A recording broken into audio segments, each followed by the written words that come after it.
اولاد سے کہتا ہوں ماں باپ کے خلاف نہ جاؤ، نہ جاؤ، نہ جاؤ، نہ جاؤ، برکت کیا دین سارا ہاتھ سے نکل جائے گا۔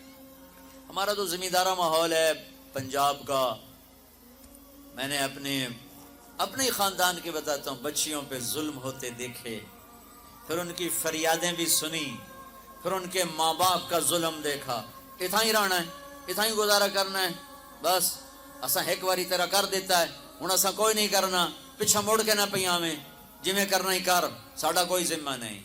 ماں باپ کہتے ہیں، ماں باپ کہتے ہیں۔ اور وہ ماہی بے آب، مچھلی پانی کے بغیر تڑپتی ہے، اس طرح اس کا دن اور رات ہے، زندہ کی کھال کھچ رہی ہے، اس طرح اس کا دن اور رات ہے۔ اور ماں باپ کا جبر، گزارا کرنا ہے، گزارا کرنا، تین بعد کون تیرا رشتہ کتوں آئے گا، تیری شادی کتوں کریں گے؟ ابھی تو اس کو ذبح ہونے سے بچا لو، کل تو اللہ نے ہمیں اس کا مکلف ہی نہیں کیا کہ کل کیا ہوگا، کل کو آنے تو دو، پتہ نہیں کل کا دن ہے بھی نہیں کہ ہمارے مقدر میں یا نہیں، ہم کل کے لیے اپنی بچیوں کو ذبح کر دیتے۔ میں نے ان کو تڑپتے دیکھا، میں صرف اپنی فیملی کی بات اوروں کی فیملیوں کی بات جہاں جہاں تعلقات، کہیں رشتہ قریب کا ہے، لڑکی بدتمیز ہے، بچہ شریف ہے، وہ کہتا ہے ابا جی میں طلاق دینا چاہتا ہوں، میرا اس سے گزارا نہیں ہے، زبان شدید ہے۔ آئے میرے بھائیو، گھروں کی آبادی اللہ کی قسم، مالدار ہو یا غریب ہو، صرف اچھے اخلاق سے ہوتی ہے، اور گھروں کی بربادی مالدار ہو یا غریب ہو برے اخلاق سے ہوتی ہے، برے اخلاق سے ہوتی ہے۔ دو واقعے اوپر نیچے ہوئے، ایک خاتون ملی، مجھے تعارف کرایا گا کہ ایک خاتون آ رہی ہیں، ان کے خاوند کھربوں پتی ہیں، کھربوں پتی، ٹھیک ہے جی آؤ۔ اس خاتون نے آتے ہی رونا شروع کر دیا، مولانا لوگ مجھے خوش قسمت سمجھتے ہیں کہ میں بہت بڑے مالدار کی بیگم ہوں، میرا دل زخمی ہے، میرے خاوند کا سلوک اچھا نہیں، میں دولت کو آگ لگاؤں، یہ ہیرے کے سیٹ کو میں کیا کروں جب اس کا سلوک ہی میرے ساتھ اچھا نہیں۔ چند دن کے بعد ایک نوجوان ملا، مولانا میں اپنی زندگی سے تنگ ہوں، میری بیوی انتہائی بدتمیز ہے، انتہائی زبان دراز ہے، میں اپنی زندگی سے تنگ آ چکا ہوں، 3 بچے ہو چکے ہیں، طلاق دے نہیں سکتا، میں کیا کروں؟ یہ روزمرہ کے واقعات ہیں۔ تو ضرورت کے لیے طلاق دی جا سکتی ہے، لی جا سکتی ہے، نہ عیب ہے، نہ تانا ہے، نہ ذلت ہے، نہ کوئی داغ ہے۔ لیکن ابھی فیصل آباد سے ایک بچی ملی، اس کی بچی گود میں، طلاق کیوں ہو گئی؟ کہا سسرال نے کہا بچی کیوں پیدا ہوئی ہے، گھر واپس جا، طلاق دے دی۔ بچی پیدا ہونے پہ طلاق دے دی۔ پچھلے ہفتے ملا ہوں، پچھلے ہفتے، کیا قصور ہے کہ بچی پیدا ہوئی طلاق دے دی۔ اور یہ 3 دن پہلے اسلام آباد میں خاتون ملی کہ سسرال نے گھر سے نکال دیا، کیوں 3 بچیاں گھر سے نکال دی، 3 بچیاں پیدا ہونے پر گھر سے نکال دیا۔ یہ بھی اسی دیس کی کہانی ہے، یہ بھی اسی دیس کی دکھ بھری داستان ہے۔ ظلم صرف وہ نہیں جو بھتہ کی پرچیاں آ رہی ہیں اور جو دہشت گردی ہو رہی ہے، یہ گھر جیسے وہ بہت بڑا ظلم ہے، ایسے یہ بھی بہت بڑا ظلم ہے کہ کہیں بچیاں ذبح ہو رہی ہیں، کہیں بچے ذبح ہو رہے ہیں۔ پھر ایک اور ظلم اس کے ساتھ ہے، خاندان سے باہر نہیں کرنی، خاندان میں کریں گے۔ ہم راجپوت ہیں، میں اپنی بات کر، ہم راجپوت ہیں، ہم اس سے باہر نہیں کرتے، ہم شیخ ہیں، ہم باہر نہیں کرتے، ہم میمن ہیں، ہم باہر نہیں کرتے، ہم پٹھان ہیں، ہم باہر نہیں کرتے، ہم ارائیں، ہم باہر نہیں کرتے۔ اس بت کو توڑو، اس سے بڑی بچیاں برباد ہوئی ہیں، بڑی زندگیاں برباد ہوئی ہیں۔ میرے نبی نے فرمایا دین دیکھو، اخلاق دین جہاں دیکھو رشتہ کر دو۔ اگر بچہ اپنی پسند کا اظہار کر دے تو اسے نافرمانی نہ سمجھو کہ تو اپنی پسند کا اظہار کیوں کرتا ہے۔ اگر بچی اپنی پسند کا کہہ دے کہ میری یہاں شادی کریں تو اسے بے ادب، اسے بے حیا نہ سمجھو، اس نے حیا کے ساتھ شریعت کے مطابق ایک چیز کا مطالبہ کیا ہے۔ اللہ کا واسطہ دیتا ہوں ماں باپ کو ہاتھ جوڑتا ہوں، نکاح بچی کا حق ہے، ان کی رائے کا احترام دو، مسلط مت کرو، یہیں کریں گے اور کہیں نہیں کریں گے۔ اولاد کو نافرمان کر دیا، زنا کے راستوں پر چلا دیا۔ بچوں سے کہتا ہوں، ہاتھ جوڑتا ہوں، اللہ کا واسطہ کورٹ میرج نہ کرو، لو میرج نہ کرو، ماں باپ کی دعا لو، ماں باپ کی دعا لو، ماں باپ کی دعا لو کہ کورٹ میرج، لو میرج تمہیں تباہ کر دے گی، ہلاک کر دے گی۔ یہ محبت کا نشہ چند دنوں میں اتر جاتا ہے۔ عاشق معشوق اور ہوتے ہیں، خامن بیوی اور ہوتے ہیں، حقائق اور ہوتے ہیں، تصور تخیل اور ہوتے ہیں۔ میرے رب نے ایک اعتدال کا دین پیش کیا ہے، ایک اعتدال کا دین پیش کیا ہے. شادی بچے کا حق ہے، بچی کا حق. ماں باپ پیش کر، بیٹا یہ پیغام ہے کر دیں، بیٹی یہ پیغام ہے کر دیں. بیٹا پسند کا اظہار کرے، اسے نافرمان نہ سمجھو. بیٹی اپنی پسند کا اظہار کر دے، اسے نافرمان نہ سمجھو. صحابہ کی سیرت اٹھا کے پڑھو، صحابیات کی سیرت اٹھا کے پڑھو. ایک خاتون، یا رسول اللہ میں آپ سے شادی کرنا چاہتی ہوں، یا رسول اللہ میں آپ سے شادی کرنا چاہتی ہوں. صحابیہ کروڑوں رابعہ بصری قربان کی جائیں صحابیہ پر. ہاں، میرے نبی نے خاندان کا بت توڑا، اپنی قوم میں شادی کی. حضرت عائشہ قریش، حضرت حفصہ قریش، حضرت سودا قریش، ام حبیبہ قریش. ام حبیبہ دشمن خاندان سے، بنو امیہ، ابو سفیان کی بیٹی، ابو سفیان دشمن، اس کے گھر شادی کی. اس بت کو توڑا ہے. پھر قریش سے باہر نکلے عرب. میمونہ رضی اللہ تعالیٰ، ہلالیہ، جویریہ رضی اللہ تعالیٰ، بنو مستلق، زینب بنت جہش قریش، زینب بنت خزیمہ قریش، ام سلمہ قریش. باہر نکلے. زینب میمونہ ہلالیہ قریش سے باہر، جویریہ بنو مستلق قریش سے باہر. پھر ایک قدم آگے عربوں کے باہر شادی کی، یہودیوں میں. حضرت صفیہ، یہود، بنو قریظہ. آپ جانتے تھے کہ میری امت یہ بت کھڑے کرے گی، یہ بت کھڑے کرے گی. بچیاں بوڑھی ہو جائیں گی، کہیں گی بس راجپوت ملے گا تو کریں گے نہیں تو نہیں، میمن ملے گا تو کریں گے نہیں تو نہیں، شیخ ملے گا تو کریں گے نہیں تو نہیں. یہ پتہ نہیں کتھوں آ گئے جٹ بٹ نٹ، کتھوں کٹھے ہو گئے.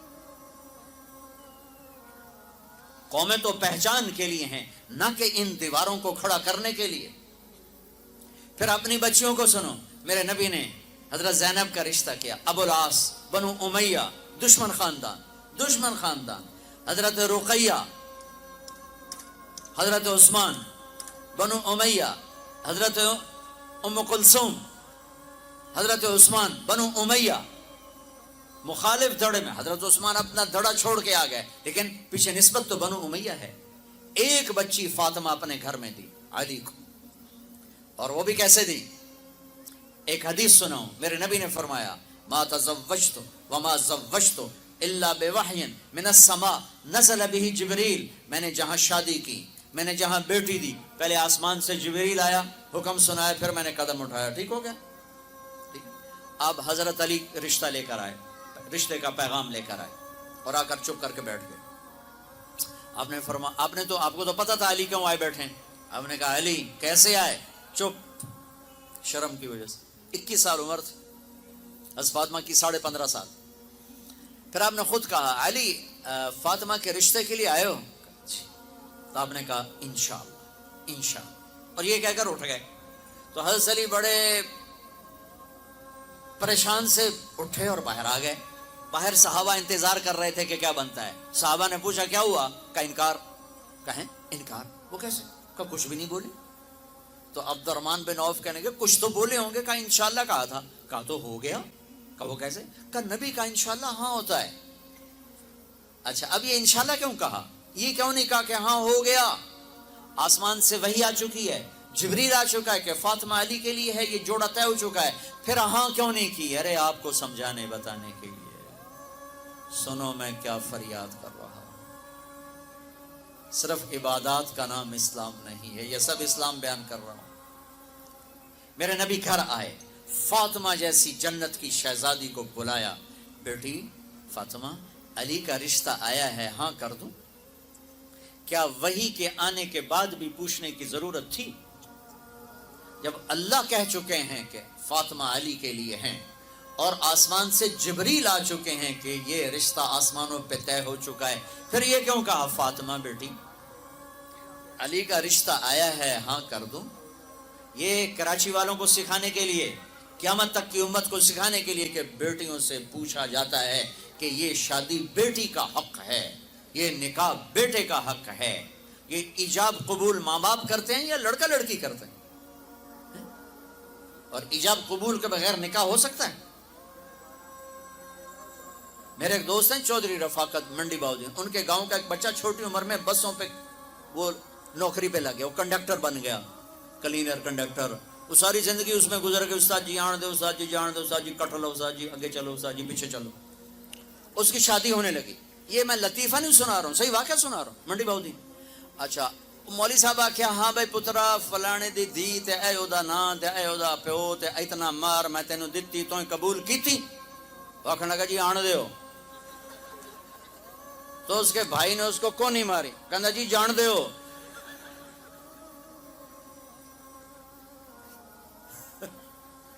وہ سمجھا شاید بھی آن دیو تو جان دیو، کٹ لو تو کر لو. ایجاب قبول کتنے ضروری لفظ ہیں کہ جب تک لڑکی لڑکا یہ نہیں کہیں گے نکاح نہیں ہوگا. یہ ماں باپ کا حق ہے، یہ بچوں کا حق ہے. تو آج ماں باپ کیوں ظلم کرتے ہیں کہ زبردستی اپنی مرضی کی شادی مسلط کرتے ہیں. لیکن سن لو میرے نبی کی زندگی اور بات اور سنت اور سیرت اور شریعت. فاطمہ علی کا رشتہ آیا ہے کر دوں. فاطمہ جیسی بچی انکار کر سکتی تھی اور علی جیسا رشتہ انکار کر سکتی تھی. وہاں ہاں کے سوا کچھ نہیں تھا. یا رسول اللہ جیسے آپ مناسب سمجھیں. یہ انشاءاللہ اس لیے کہا تھا کہ پہلے فاطمہ سے پوچھوں، پھر آپ اسی قدموں پر واپس آئے. علی جی مجمع اکٹھا کرو. مجمع اکٹھا ہو گیا. آپ ممبر پر کھڑے ہوئے، علی کو سامنے بٹھایا، کہا لوگو جبریل اللہ کا پیغام لائیں کہ میں اپنی بیٹی فاطمہ علی کے نکاح میں دے دوں. اور علی خطبہ پڑھنے کے بعد میں نے 400 درم پر اپنی بچی کو تیرے فاطمہ بنت محمد کو تیرے نکاح میں دیا، تو نے قبول کیا؟ ویسے سامنے بیٹھے تھے، کہا جی قبول کیا، اور سجدے میں سر رکھ دیا. پھر جب رخصتی ہوئی تو آپ نے بلوایا. ایک اور بات چلی، بچی کو خود گھر چھوڑ کے آؤ سسرا. یہ کیسے احمق لوگ، یہ کہاں کی باتیں کرتے ہیں؟ فطرت کے خلاف. دین تو دین ہے، فطرت کے خلاف کہ بچی کو خامد کو سسرال کے گھر چھوڑ کے آ جاؤ. اس کے حقدار تو میرے نبی کی بیٹیاں تھیں. آپ نے علی کو بلایا کہ آؤ اپنی امانت لے کے جاؤ. حضرت علی خود آئے، ساتھ ان کے بھائی عقیل آئے، ساتھ ام ایمن آئی، سلمان فارسی آئے، اور آپ نے علی کو اندر بلایا. فاطمہ کو دلہن بنایا گیا. عائشہ، ام سلمہ، حفصہ رضی اللہ عنہن نے دلہن بنایا. اور آپ نے فاطمہ کا ہاتھ پکڑ کے علی کے ہاتھ میں دیا کہ علی نبی کی بیٹی مبارک ہو. پھر فرمایا میری بیٹی فاطمہ، میرے خاندان میں جو مجھے سب سے زیادہ محبوب تھا، میں نے تیرا ہاتھ اس کے ہاتھ میں دیا ہے. پوچھو اللہ کے واسطے پوچھو. یہ رشتہ بڑا اہم ہے. من آیات ہی، یہ میری نشانیوں میں سے میں نے خامد اور بیوی کا رشتہ بنایا. اللہ اس کو اپنی نشانیاں بتا رہا ہے. اس پر سینکڑوں آیات ہیں کہ یہ رشتہ باقی رہے، ٹوٹے نہیں. آج کا سسرالی ظلم، ساس سسر کا ظلم کتنے گھر برباد کر چکا ہے. کہیں بچیوں کی نادانی اور نافرمانی اور بد زبانی شریف ترین نوجوانوں کو ذلیل کر چکی. میں سب کو بیلنس کر کے بتا رہا ہوں. اپنے خامد کا حق پہچانو، اپنی بیوی کا حق پہچانو. میرے نبی نے فرمایا بہترین مسلمان جو بیوی سے اچھا سلوک کرے. میرے نبی نے فرمایا میری شریعت میں سجدہ ہوتا تو بیوی سے کہتا خامد کو سجدہ کر.